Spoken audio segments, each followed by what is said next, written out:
My name is Ara Kharazian. I'm an economist at Ramp, and I'm also the writer of Econ Lab on Substack. These are my predictions for 2026 in tech and culture. Number one, the relationship between tech and media is going to start to improve because of AI licensing deals. This is a relationship that we saw start to fracture over the last couple decades as tech companies and social media companies start to eat into the revenue models of most media. I believe these relationships will start to improve as media companies engage in AI licensing and content deals. Number two, the death of this role that's been created, the chief AI officer. This is more of an aspiration than it is a prediction. I've never really understood the existence of this role. We start to see a lot of companies, particularly in 2025, start to introduce these job titles.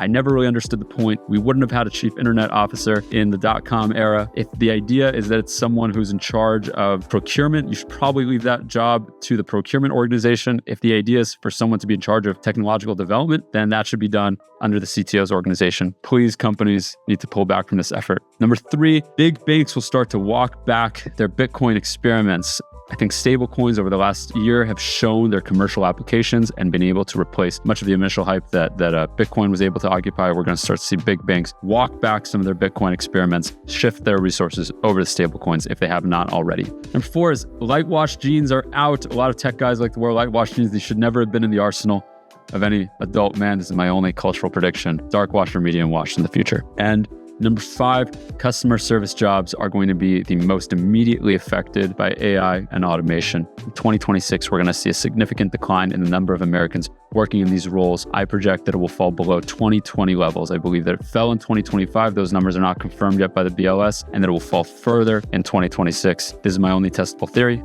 and we'll see how it plays out. Otherwise, thank you for listening. Thank you for following my content over the next year, and happy 2026, everybody.